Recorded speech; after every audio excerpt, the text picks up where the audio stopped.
घायल तो यहाँ हर कोई परिंदा है। ध्यान से सुनना मेरी बात मित्रों कि घायल तो यहाँ हर कोई परिंदा है, मगर वापस जो उड़ सका वही जिंदा है। तो मैं विजेंद्र सिंह स्वागत करता हूँ आपका हमारे YouTube चैनल अंतिम आगाज पर। तो जैसा कि आपको पता है, हमने पिछले लेक्चर में भारतीय इतिहास के बारे में कुछ इंपॉर्टेंट बातों के बारे में जाना था। हमने जाना था कि जो भारत शब्द है वो राजा भरत के नाम के आधार पर भारत शब्द पढ़ा था। उसके बाद हमने भारत के इतिहास के पार्टों के नाम पढ़े थे। उसमें जो पहला पार्ट था प्राचीन भारत, उसमें हमने धर्म ग्रंथों के बारे में पढ़ा था। और धर्म ग्रंथ में जो सबसे प्राचीन जो धर्म ग्रंथ है वो वेद था। और वेद के जो रचयिता की बात करें तो उसका जो रचयिता था महर्षि कृष्ण द्वैपायन वेद व्यास था। अब महर्षि कृष्ण द्वैपायन वेद व्यास ने हमें 4 वेदों के बारे में बताया था, जैसा कि आपको लेक्चर में देखने को मिला था कि ऋग्वेद, यजुर्वेद, सामवेद और अथर्ववेद। हमने चारों वेदों को कंप्लीट किया था। लास्ट में हमने अथर्ववेद में 4 बातों को हमने पढ़ा था। वो 4 बातें कौन कौन सी थी, इसको दोबारा देख लेते हैं। देखो, अथर्ववेद में हमने पढ़ा था कि अथर्ववेद का जो उपवेद है उसका नाम क्या है, शिल्पवेद है। बात क्लियर हुई? ठीक है। अथर्ववेद का जो एक याद रखना है कि ये सबसे नया वेद है, ये बात सभी को याद हो गया। दूसरा हमें याद रखना है कि इसमें ना कन्या जन्म की निंदा के बारे में वर्णन निहित है। और लास्ट में चौथा याद करना है कि जो इनकी रचनाओं को जो पढ़ता है उसे क्या बोलते हैं, उसे धर्मा बोलते हैं। अब इस अथर्ववेद में हमें 2 बातें और याद रखनी है। वो 2 बातें कौन सी हैं? पहली बातें हमें याद रखनी है कि बलिदान, क्या याद करना है, बलिदान, बलिदान, जादू टोना, जादू टोना आदि मंत्रों, आदि मंत्रों का उच्चारण का वर्णन निहित है। ये बात सभी को क्लियर हुई? ठीक है। अब देखो, अथर्ववेद में हमें एक चीज और याद रखना है मेरे बच्चों कि एक देवता था जिसका नाम था प्रजापति। क्या नाम था? प्रजापति। एक देवता थे जिसके 2 पुत्र थी। ठीक है, ये कोई एक देवता है जिसकी 2 पुत्री थी। पहली थी सभा तो दूसरी थी समिति। याद रहेगा सभी को? पहली क्या थी? सभा थी। दूसरी क्या थी? समिति। तो बड़ा बच्चा बोलेगा जो सभा और समिति ये 2 पुत्रियां थी उसके बारे में उल्लेख किसमें मिलता है? तो किसमें मिलता है? अथर्ववेद में मिलता है। इस प्रकार से हमारा अथर्ववेद कंप्लीट होता है। और इसी प्रकार हम आगे चलते हैं कि हमने धर्म ग्रंथ का पहला धर्म ग्रंथ पढ़ लिया। अब हम पढ़ेंगे नेक्स्ट धर्म ग्रंथ के बारे में। जो अगला धर्म ग्रंथ है वो है वेदांग। क्या है? वेदांग। तो अब हम पढ़ेंगे वेदांग के बारे में। तो स्टार्ट करते हैं वेदांग। वेदांग, ठीक है, वेदांग। बच्चा लोग याद करिएगा कि जो वेदांग है ना, ये वेदों को भली भांति समझने के लिए, वेदों को भली भांति समझने के लिए इसका निर्माण किया गया था। किस लिए इसका निर्माण किया गया था? वेदों को भली भांति समझने के लिए किसका निर्माण किया गया? वेदांगों का निर्माण किया गया। यदि वेदांग की संख्या पूछ ली जाए तो वेदांग की संख्या होती है 6। वेदों की संख्या कितनी होती है? 4। लेकिन वेदांग की संख्या कितनी होती है? 6। अब ये 6 वेदांग कौन कौन से होते हैं? यहाँ पर हम पहला देखेंगे शिक्षा, ठीक है। दूसरा देखेंगे क्या? ज्योतिष। तीसरा क्या देखेंगे? कल्प। चौथा कौन सा है? छंद। 5वां निरुक्त। 6ठा कौन सा है लास्ट का? व्याकरण। याद रहेगा मेरे बच्चों कौन कौन से थे? शिक्षा थी, ज्योतिष था, कल्प, छंद, निरुक्त और व्याकरण। देखो, इसको याद करने के लिए ट्रिक भी है। देखो, जो कोई बच्चा होता है उसको जो शिक्षा प्राप्त करनी होती है वो किससे प्राप्त कर सकता है? ज्योतिष से शिक्षा प्राप्त कर सकता है। अब ज्योतिष के बाद जब शिक्षा प्राप्त करेगा तो वो मन में सोचेगा, कुछ कल्पनाएं करेगा कि मेरा सिलेक्शन IIT में हो जाएगा, मेरा सिलेक्शन नीट में हो जाएगा, मेरा सिलेक्शन दिल्ली पुलिस में, SSC GD, इसमें वो कल्पनाएं करता है। तो कल्पनाएं से निकल गया क्या? कल्प निकल गया। तो यहाँ से जो 3 वर्ड है शिक्षा, ज्योतिष, कल्प, इससे हम ट्रिक बनाकर याद कर सकते हैं। और बाकी जो 3 वर्ड है छंद, निरुक्त और व्याकरण, इसको हम आखिर में लिख सकते हैं याद करके। तो इतना आपको हमारा वेदांग कंप्लीट हो चुका है। अब वेदांग के बाद आए थे क्या? वेदांग के बाद आए थे पुराण। अब हम पढ़ेंगे पुराण के बारे में। तो स्टार्ट करते हैं पुराण। पुराण, ठीक है, बड़े ध्यान से समझिएगा मेरे मित्रों। जो पुराण है इसके यदि रचयिता की बात करें, किसकी बात करें? रचयिता की यदि हम बात करें तो इसके जो रचनाकार है उनका नाम क्या है? तो याद रखना मेरे बच्चों, क्या नाम है? लोमहर्ष नाम है उसका। क्या नाम है? लोमहर्ष। या इसके जो पुत्र हैं उग्रसर्वा, इसको भी जो पुराण के जो रचनाकार है उसको माना जाता है। इतना बात याद हुआ। यदि पुराण की संख्या पूछ ली जाए तो पुराण की संख्या होती है 18। सभी को याद रहेगा मेरे बच्चा लोगों को। बच्चा बोलेगा सबसे पुराना कौन? सबसे पुराना पुराण कौन सा है? तो याद रखिएगा कौन सा पुराण है? मत्स्य पुराण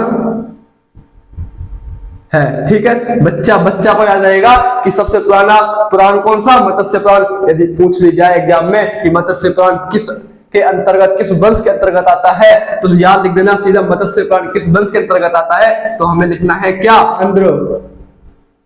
आंध्र सतवाहन वंश। याद रहेगा ना सभी बच्चे लोगों को, आंध्र सतवाहन वंश के अंतर्गत आता है। ये बात क्लियर हुई? ठीक है। अब देखो हमें 2 पुराण और याद रखना है। कौन कौन पुराण याद करना है? 2 पुराण और याद करना है। पहला पुराण हमें याद करना है विष्णु पुराण। ठीक है, विष्णु पुराण। ठीक है, दूसरा हमें याद करना है वायु पुराण। वायु पुराण याद रहेगा मेरे बच्चे लोगों को। एक तो हमें याद रखना है विष्णु पुराण और दूसरा याद करना है वायु पुराण। यदि हम विष्णु पुराण के लिए हम बात करें कि ये किस वंश के अंतर्गत आता है, तो विष्णु के सर पर जो मुकुट होता है उस पर मोर के पंख लगे होते हैं। तो यहाँ से हम ट्रिक लगा सकते हैं कि विष्णु पुराण किस वंश से अंतर्गत आता है? तो मौर्य वंश के अंतर्गत आता है। किस वंश के अंतर्गत आता है? मौर्य वंश के अंतर्गत आता है। बच्चा लोग को यहाँ पर याद रहेगा। ठीक है, अब वायु जो है ये गुप्त रहती है, दिखती नहीं है, तो किस वंश के अंतर्गत आ जाएगा? इससे ट्रिक लगा सकते हैं कौन से वंश के अंतर्गत आएगा? तो गुप्त वंश के अंतर्गत ये आ जाएगा। बच्चा बोलेगा किस वंश के अंतर्गत है? गुप्त वंश के अंतर्गत है। ठीक है, ये बात यहाँ तक क्लियर हो गई। और इसी प्रकार हमारा पुराण कंप्लीट हो गया और इसी प्रकार हमने धर्म ग्रंथों को पूरी कंप्लीटली तरीके से, पूरे डीपली तरीके से पूरा कवर किया है। अब हम एक छोटा सा क्रम याद रखेंगे। उस क्रम से काफी बार एग्जाम में बहुत से क्वेश्चन पूछे गए हैं, तो वो क्रम क्या है आइए देखते हैं। देखो सबसे पहले आए थे, देखो क्या? वेद। वेद के बाद आए थे ब्राह्मण। याद रहेगा बच्चा लोग को। वेद के बाद क्या आए थे? ब्राह्मण। ब्राह्मण के बाद आए थे आरण्यक। और इनके बाद आए थे उपनिषद। बच्चा बोलेगा क्या? कि सबसे पहले क्या आए थे? वेद आए थे, उसके बाद कौन आए थे? ब्राह्मण आए थे, उसके बाद आरण्यक, उसके बाद उपनिषद। तो देखो एग्जाम में बच्चा लोग क्वेश्चन बनता है यहाँ से कि उपनिषद का पहला तो अर्थ क्या होता है, ये हमें याद रखना है। उपनिषद का अर्थ होता है गुरु के पास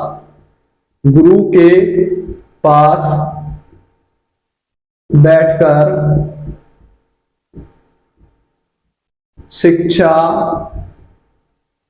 प्राप्त करना।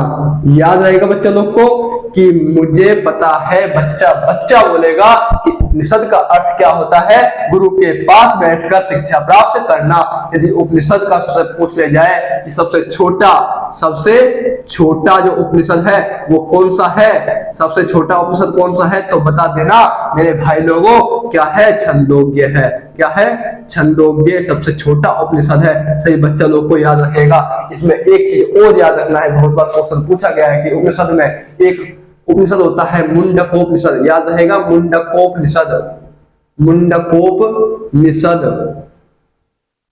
बच्चा लोग मुंडकोपनिषद जो उपनिषद है इसमें सत्यमेव जयते, याद रहेगा सत्यमेव जयते के बारे में वर्णन निहित है। बहुत बार क्वेश्चन पूछा गया है कि सत्यमेव जयते के बारे में किस उपनिषद में वर्णन निहित है, तो याद रखना मुंडकोपनिषद। तो ये बच्चे लोग को याद रहेगा। अब हमें देखो जो ब्राह्मण है, ये जो ब्राह्मण है इसमें एक ब्राह्मण होता है शतपथ ब्राह्मण। याद रहेगा शतपथ ब्राह्मण।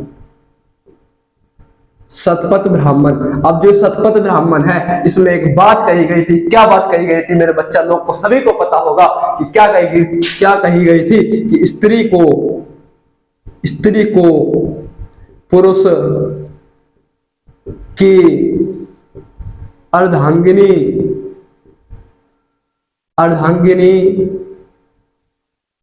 कहा गया है। ये बच्चा लोग हमारा क्रम कंप्लीट हो गया। वेदों को हमने पूरे नीट की तरीके से पढ़ा है, आरण्य को हम आगे पढ़ने वाले हैं। तो अब इसको कंप्लीट करने के बाद में हम पढ़ेंगे ऐतिहासिक ग्रंथ के बारे में। तो स्टार्ट करते हैं ऐतिहासिक ग्रंथ से। ऐतिहासिक ग्रंथ। बच्चा बोलेगा कि ऐतिहासिक ग्रंथ में हमें दो चीजें पढ़नी है, बस ओनली। कितनी चीजें पढ़नी है? दो चीजें पढ़नी है। पहला तो हमें पढ़ना है किसके बारे में? स्मृति के बारे में। किसके बारे में पढ़ना है? स्मृति के बारे में। और स्मृति के अंदर हमें सिर्फ दो चीजें याद रखनी है, दो स्मृति हमको याद रखनी है। पहला स्मृति हमें याद रखनी है मनु, ठीक है, और दूसरा स्मृति हमें याद रखनी है क्या? नारद। याद रहेगा बच्चा लोग को, दो स्मृति हमें याद रखनी है इंपोर्टेंट में, मनु स्मृति और नारद स्मृति। यही आपके एग्जाम में इंपोर्टेंट है। देखिए जो मनु स्मृति है, एक तो हमें याद रखना है जो मनु स्मृति है ये क्या है? सबसे प्राचीन है। ये क्या है? सबसे प्राचीन स्मृति है, बच्चा लोग को याद रहेगा। दूसरा हमें याद रखना है कि जो मनु है, मनु स्मृति है, ये किस वंश से रिलेटेड है? तो ये किस वंश से है? ये शुंग वंश से रिलेटेड है, ठीक है, ये शुंग वंश के अंतर्गत आती है।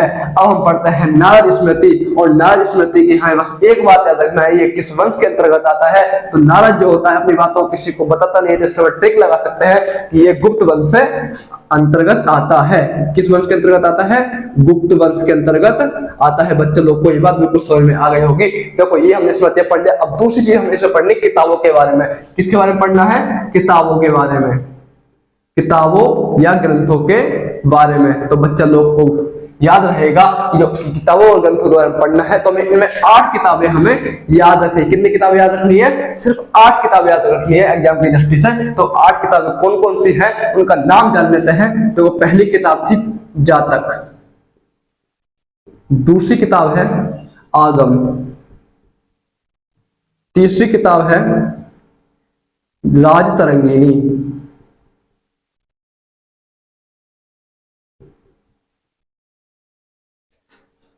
चौथी किताब है अर्थशास्त्र, पांचवी किताब है चचनामा, छठी किताब है अष्टाध्यायी,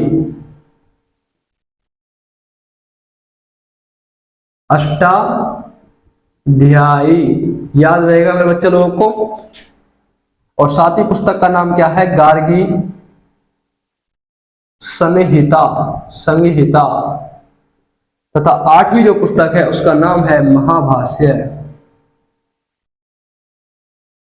तो ये जो 8 किताब है, इन 8 किताबों के बारे में हम डीपली तरीके से भी कवर करने वाले हैं। पहला हम पढ़ेंगे जातक, उसके बाद आगम, फिर राजतरंगिणी, फिर अर्थशास्त्र, और 5वां पढ़ेंगे चचनामा, छठा अष्टाध्यायी, उसके बाद गार्गी संहिता, और लास्ट में हम पढ़ेंगे महाभाष्य। इस प्रकार हम 8 पुस्तकों के बारे में पूरे डीपली तरीके से कवर करेंगे। तो हम पहले स्टार्ट करते हैं जातक पुस्तक से। देखो पहली पुस्तक है जातक।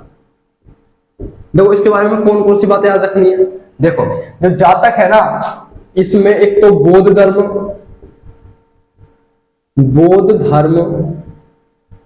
के अंतर्गत या बौद्ध धर्म के बारे में इसमें वर्णन निहित है। एक बात हमें ये याद रखना है। और दूसरी बात हमें ये याद रखनी है कि जो जातक है इसमें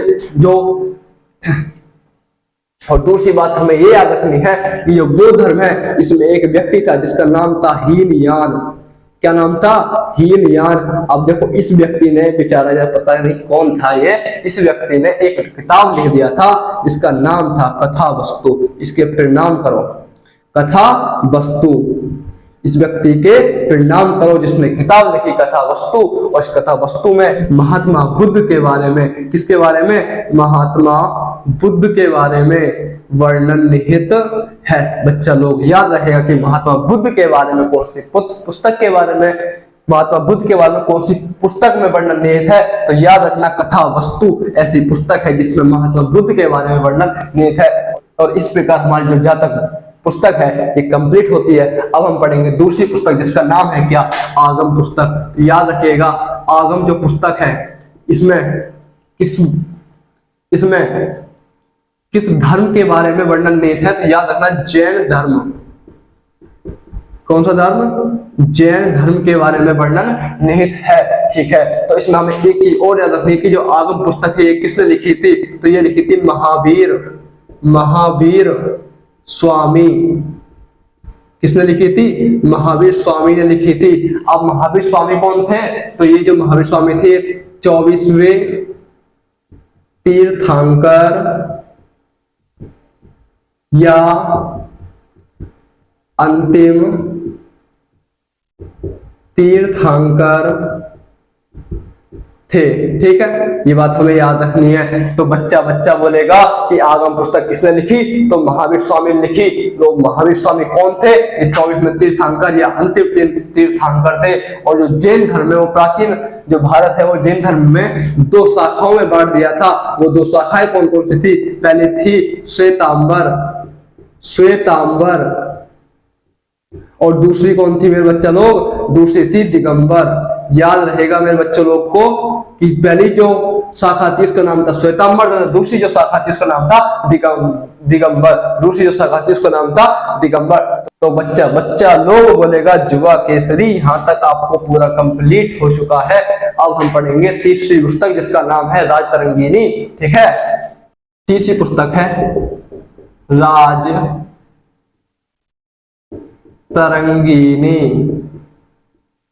याद रहेगा तीसरी पुस्तक का नाम क्या है? राजतरंगिणी। अब देखो राजतरंगिणी जो पुस्तक है इसके लेखक कौन है? इसके लेखक जो है वो है कलहन। कौन है? कलहन। ठीक है, अब इसमें किसके बारे में वर्णन निहित है? तो इसमें कश्मीर का इतिहास, याद रहेगा बच्चों को, कश्मीर का इतिहास के बारे में वर्णन निहित है। तो बच्चा लोग को ये याद रहेगा कि जो राजतरंगिणी पुस्तक है इसके कवि कौन, इसके जो रचनाकार कौन? कलहन। इसके किसमें किस बारे में वर्णन निहित है? इसमें कश्मीर का इतिहास के बारे में वर्णन निहित है। इस प्रकार हमारा राजतरंगिणी पुस्तक भी कंप्लीट होता है। अब हम चौथी पुस्तक पढ़ते हैं जिसका नाम है क्या? अर्थशास्त्र। ठीक है, अब जो ये अर्थशास्त्र जो पुस्तक है इसको किसने रचित किया था? तो इससे किया था चाणक्य ने। चाणक्य ने। अब जो चाणक्य है इसके 2 अन्य नाम भी होते हैं। इसका जो अन्य नाम है कौटिल्य, कौटिल्य, या इसे दूसरे नाम से बुला सकते हैं विष्णु गुप्त के नाम से इसे हम बुलाते हैं। इसके अन्य 2 नाम कौटिल्य और विष्णु गुप्त है। ये बात याद रहेगा बच्चा लोग को। अब इसमें किसके बारे में वर्णन निहित है? तो इसमें राजनीति के बारे में वर्णन निहित है। किसके बारे में वर्णन निहित है? राजनीति के बारे में वर्णन निहित है। और इस प्रकार हमारे अर्थशास्त्र कंप्लीट होता है। और यहाँ पर बच्चा लोग को एक बात याद रखनी है जो हर बार एग्जाम में पूछा जाता है कि मैकियावेली एक व्यक्ति थे जिसका नाम था क्या? मैकियावेली। क्या नाम था? मैकियावेली। अब इस महान व्यक्ति ने, इसको प्रणाम कीजिए भाई साहब, इस जो महान व्यक्ति ने एक पुस्तक लिखी थी जिसका नाम था दी प्रिंस। दी प्रिंस। ठीक है, अब जो इन्होंने पुस्तक लिखी दी प्रिंस, इसकी इतनी फेमस पुस्तक हो गई, ये इतनी फेमस पुस्तक हो गई, इसकी तुलना इसकी तुलना थी, इसकी तुलना अर्थशास्त्र से की गई। इसकी तुलना किससे की गई?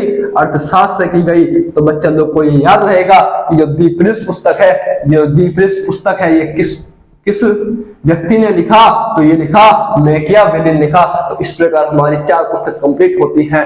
अब आज के लिए इतना ही।